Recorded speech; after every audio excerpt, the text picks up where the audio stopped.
This is James from the Crypto Somniacs and DigiChain Capital. I'm here with Luke Lowe from Playchip. Luke's going to discuss a little bit about the Playchip before we ask him the hard questions. How you doing, James? Very good. Yourself? Great.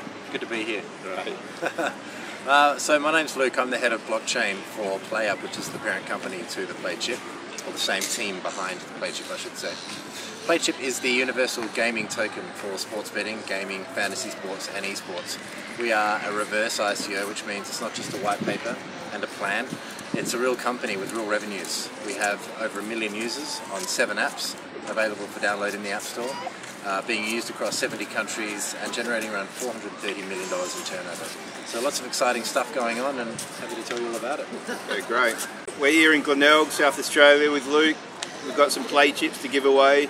We've got a QR code that everyone can scan and get 500 free Playchips. We'll put that up later.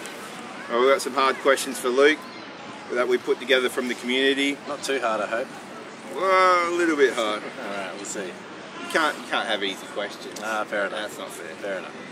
Well, great to see a utility token with actual utility. Can you explain the utility of the Playchip? Yeah, I can actually. This is a good one. We are possibly one of the world's first token releases that has utility before the token has been released. Because the Playchip already exists. It exists in an app called PlayUp, which is a free-to-play daily fantasy sports app. It's available in pretty much every country in the world because it is free-to-play, it's not technically gambling. And so the Playchip, you can basically log in with your email and you get 100 free Playchips. You then enter different competitions for free, and then your winnings you cash out into Amazon store credits, MasterCard, credit card credits as well. So what we're doing is we're taking that existing Playchip and turning it into a cryptocurrency and being the universal token for our growing ecosystem of apps. So we have around 7 different platforms, including sports betting, fantasy sports, like I mentioned before. And so this will be a currency used amongst all of them in this growing ecosystem. Now, in terms of the utility value, we've actually just turned on the world's first completely crypto-enabled sportsbook, which is powered by the Playchip. That means you can bet on pretty much any game anywhere in the world, horse races, the football, the rugby, the soccer, the basketball, you name it, it's all there. And you can use Playchips to bet within this ecosystem, which is really good stuff. In addition to that, the entire platform goes live on December the 19th, the same date that we list on the exchanges. And when we list and the platform goes live, there will be instant utility. So it's not a matter of waiting for the development to go on for 6, 8, 12 months, however long it takes. And during that waiting period, there's massive volatility in price while it goes up and down. While people are speculating, there is real utility right out of the gates. With our 1 million users we already have in the ecosystem and growing rapidly every day, we're excited to see there being some real function in the token as opposed to many others out there. Yeah, exactly. Real utility is a big thing. Okay, the all-token acquisition of 123 betting was impressive. What does that mean in terms of penetration of the US market? Okay, so just to fill your viewers in, there's a company called 123 Gaming, which is a US registered company that has licenses, gambling, sports betting, pari-mutuel licenses in both Washington State and North Dakota. They only had around 30,000 users, so kind of a small footprint. And to be quite honest, the interface in the user experience is pretty clunky and dated. So there wasn't a lot of functionality there. The user base had plateaued, it wasn't growing so much. But what it meant for us is that we have instant traction within the US gaming market. They also have a relationship with 21 of the biggest horse racing tracks in the US, which means we have a presence there as well. And the fact that this was a token-only deal, we didn't pay any fiat and no cash in this transaction. This is an acquisition made purely in Playchips, which is, again, as far as I know, it's world first to have a token that has yet to be generated, because the token generation event takes place on November the 30th. So token, an ungenerated token, to acquire a US registered company, which is great news. Yeah, from our research, it is a world first. Great. Do you have a strategy to further penetrate the Indian market? I think you have Brett Lee, the famous cricketer, on board, and he does a bit of Bollywood acting. Is that correct? That's right. Brett Lee's a bit of a star over there. He's got around 4 million Twitter followers. As a former Australian cricket star, the Indians are very keen on their cricket. And in fact, we have already got a really strong presence in the Indian market. This is an important one for us. Just last year, the Sports Ministry of India signalled that they would be looking into legislation to legalise sports betting, which is massive. Obviously over 1.3 billion people living in that market, and there's already a big betting market going on. But to have that officially sanctioned and ordained by the powers that be is huge. Yeah. So we already have a strong presence there. We have around 450,000 of our over 1 million users. So it's one of our premier markets, which is really important for us. We continue to be aggressively campaigning within that market. We have strategic ventures and strategic partners, joint ventures I should say, within that marketplace as well. And we have several different campaigns that we're looking at engaging to activate within the student bodies in the universities, as well as multiple levels of marketing there to make sure we have a strong presence. We're already a top 10 sports website in India. Yeah, So that's statistics actually, yeah. So we have great penetration there, we have great engagement, and there's an average dwell time of around 10 minutes, which means people aren't bouncing off the side, they're hanging around, they're playing. Yeah, great, yeah, that's important. Great, okay. What incentive programs will be implemented to increase the value of the Playchip? Incentive programs to increase the value of the Playchip. The way that we will increase the value of the Playchip is by the dynamics of supply and demand of the market. Ultimately, when you have a finite supply, it's really reliant on the demand and increasing that demand within that finite supply in order to increase the overall value of the token. So there are multiple mechanisms that we have to increase the demand. One is growing the user base. Now the ICO, the token offering that we're currently running and in pre-sale for, most of the funds are actually being allocated towards marketing and towards acquisitions. So what we do is we build the brand, we grow the user base, we increase the size of the ecosystem by incorporating new apps, new platforms, so that it's constantly growing. And what this does is it pushes demand pressure on the token by creating a better user experience for our clients, our customers and our members, and by increasing the user base through marketing and through various campaigns like I mentioned before with India. So this is how we really drive the value of the token. There are other mechanisms as well, but they're the primary ones. Yeah, sounds good. All right. Okay, the hard cap for the ICO is 90 million. It is high, but on the other hand, you're an established company with revenue. Can you explain what will be done with the excess tokens? So, it's actually not quite 90 million, it's higher than that. Okay. Yeah. So the way that it works is we have 50 billion tokens that are being generated at a listing value of $1 each. This values the entire token supply at $500 million. Now 25% are being sold in the ICO, which means that it's a $125 million hard cap. However, because of bonuses and discounts throughout the period of the offering, it works out to around the $80 to $90 million mark. Okay, so it's slightly on the lower side of 90, around 80-ish. I think we're closer to. So technically that's the hard cap. As your viewers would know, you're educated within the crypto space. A hard cap is where you stop taking money. Yeah. And it's the point at which you don't need to take any more money. Now, it's high, absolutely it's high, but like you said, we are a real company, we have real revenues, we have real users, there is a real company here, it's not just a white paper. We don't need $90 million, I'll be quite honest, we don't need that money. We've already passed our soft cap of 10 million, we passed that very early on, so we can close the ICO right now, and quite frankly it'll be a success. All it means is the additional money that we raise means that we can further grow the brand more quickly, more aggressively. Yeah. We can promote, we can do more marketing internationally, increase our awareness, grow the user base, and have more funds for acquisitions as well. We're actually a very aggressive company when it comes to M&A. We've acquired 7 companies this year already, yeah, wow. which is quite dynamic. We have 3 conversations on the table, 2 contracts that I believe have been signed that haven't been announced yet, which is substantial.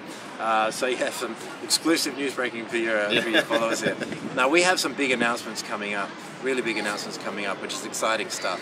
And that's how we see really growing the brand, because our goal is not just to be a dominant player in the blockchain space.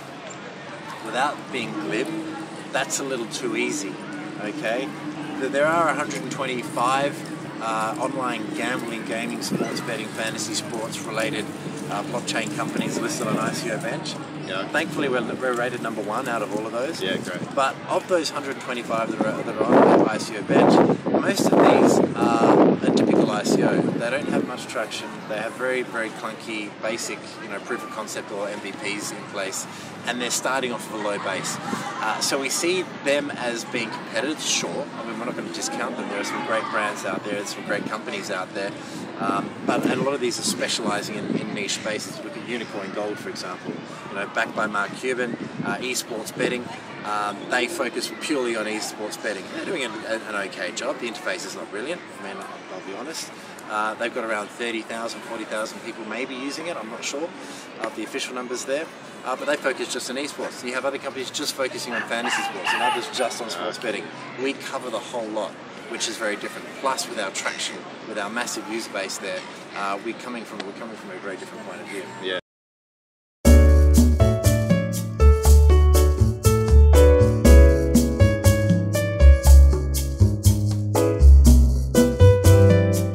Recapping that last question, what will be done with the excess tokens? Right, so the excess tokens will be going... There is excess tokens. If there is excess tokens, we'll be going into cold storage, which is a little bit of an unusual approach. Most people like to burn them. We don't want to burn them.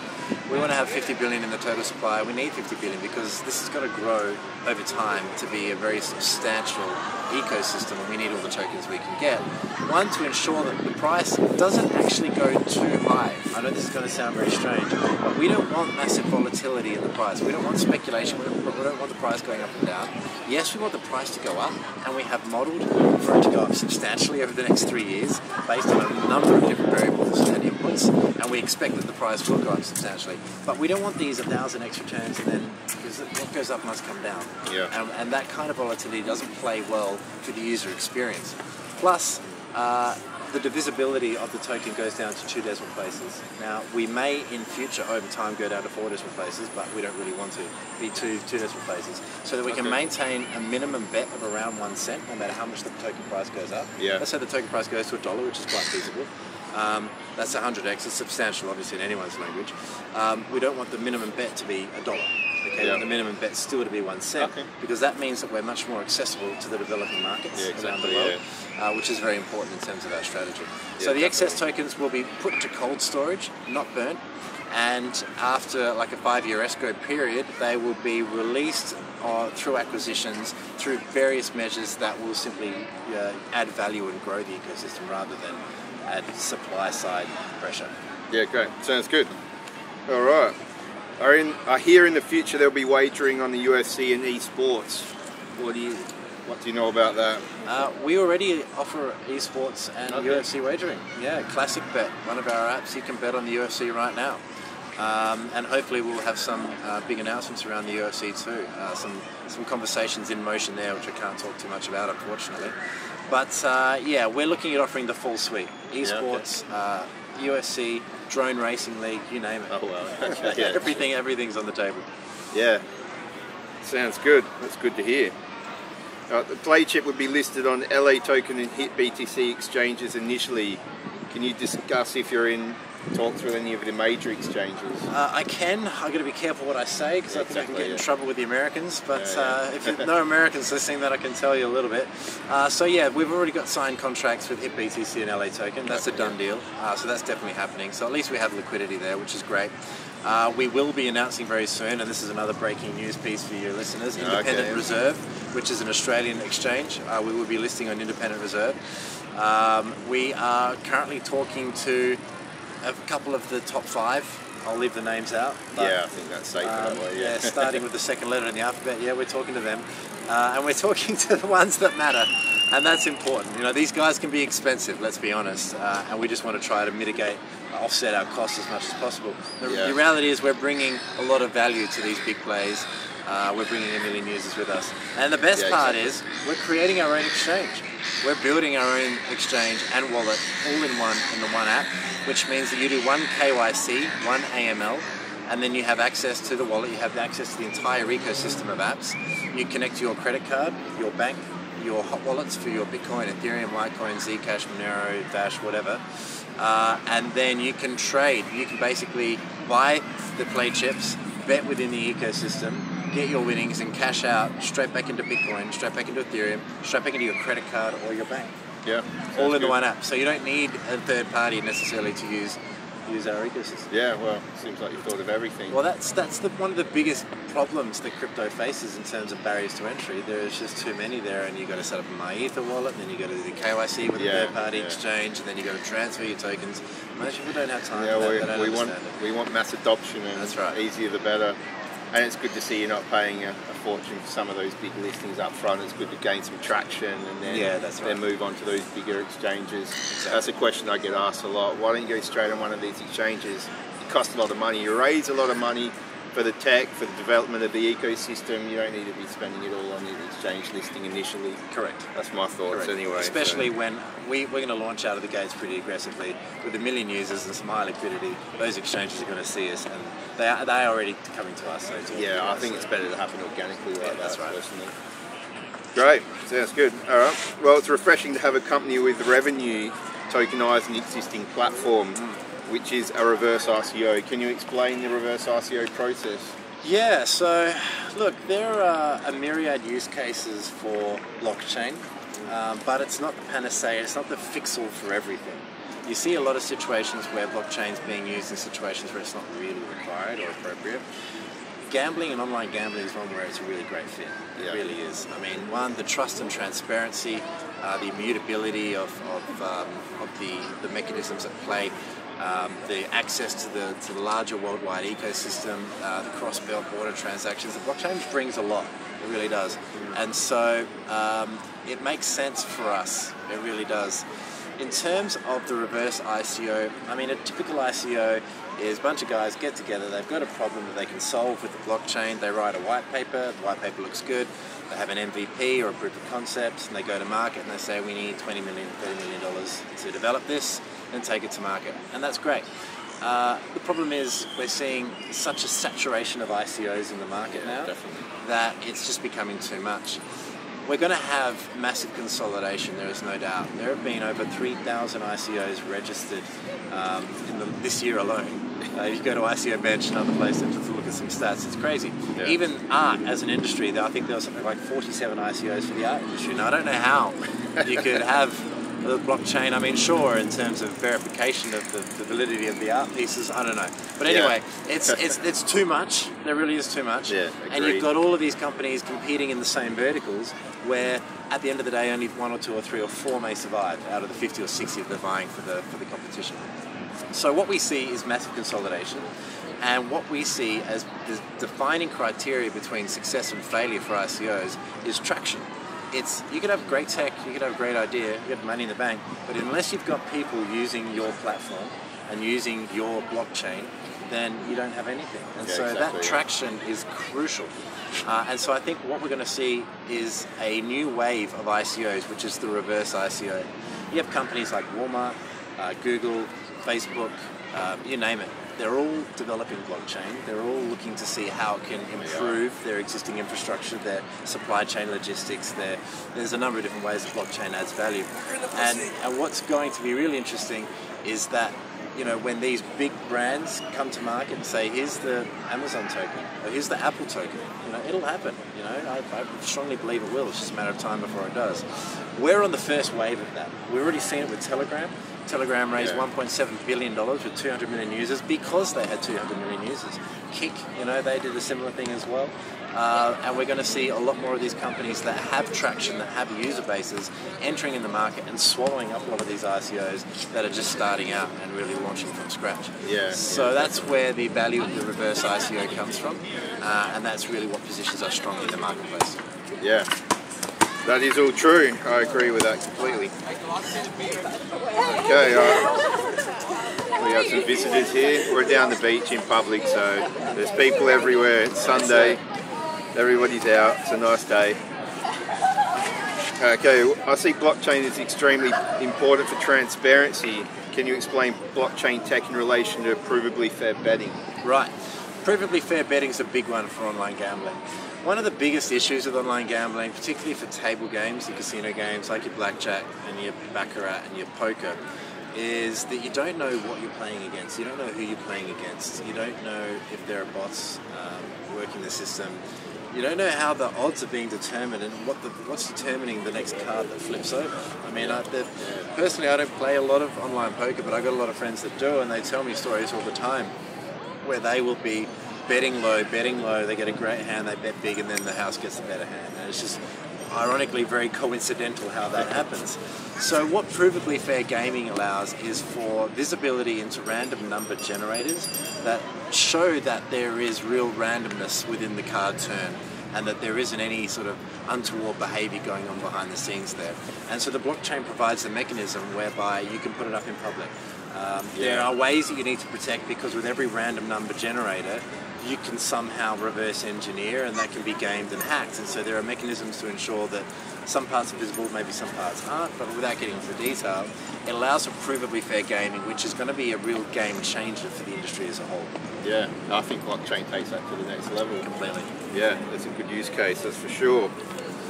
Okay, I see you doing Playchip presentations around the world. What's the next stop on the world tour? China, and then the US, and then I'm in Bali at Block X on October the 9th and 10th. Okay. Giving a keynote presentation about the nature of the industry, the evolution of blockchain, and how the reverse ICO fits into that whole piece.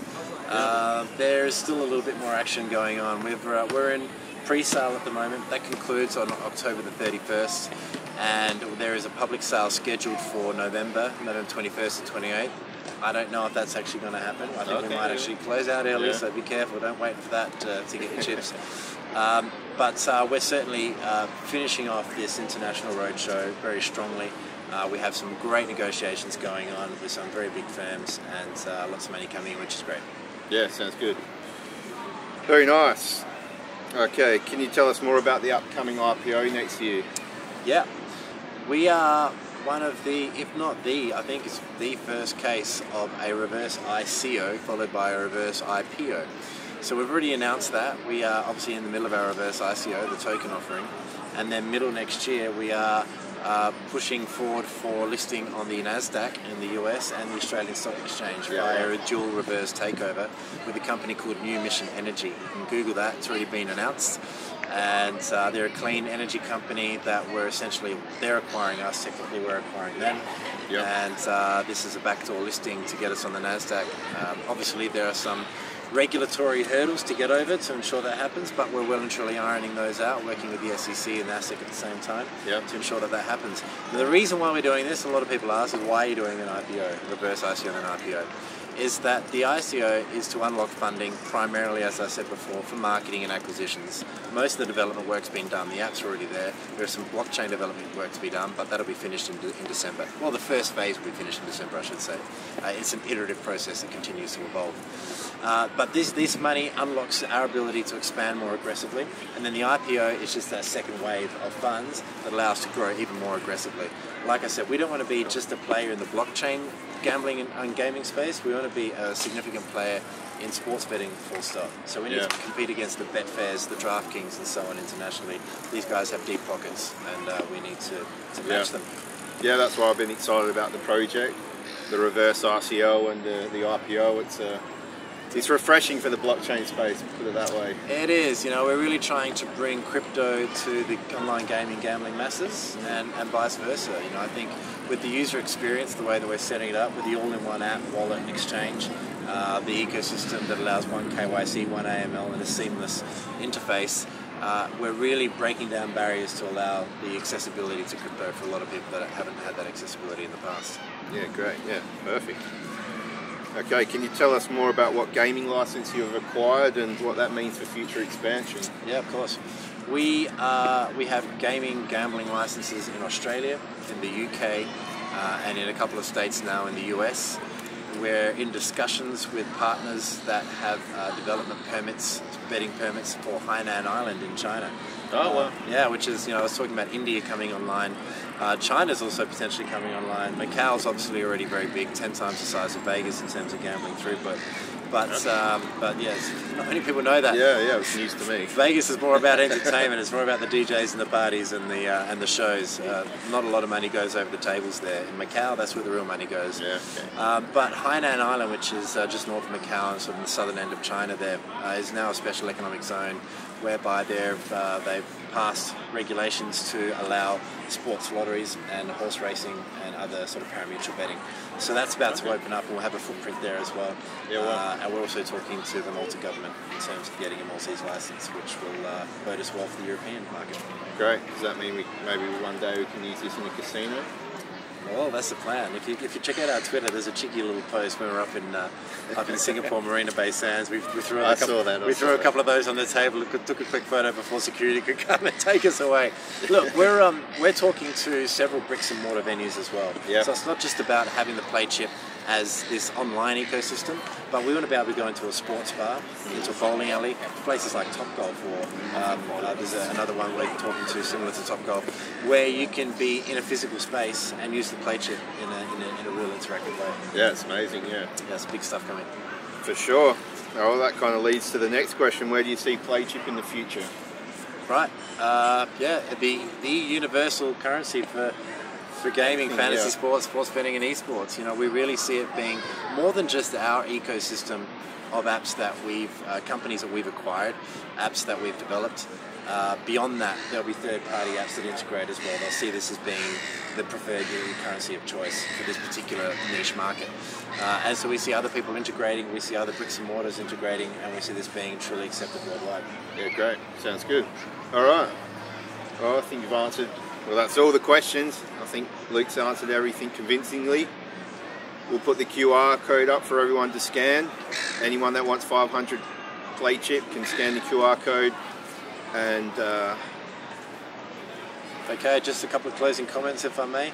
Yeah. Go and check out playup.com. It's throw in your email address there. You get another 100 free Playchips. We have a bounty program where if you post on Twitter, if you post on YouTube, you can get quite a few Playchips for free, which is great. Yeah. Well, if you also check out playchip.global, that's where you'll find all the information about us, about the token sale. We have a pretty comprehensive technical white paper. We have a 40-page token offering document. There's a pitch deck there. There's an executive summary 2-pager as well. So all the information is there. Find us on Telegram, find us on LinkedIn, find us on YouTube, find us on Facebook. You'll find us everywhere. Yeah, and join in the conversation. We look forward to having you on board.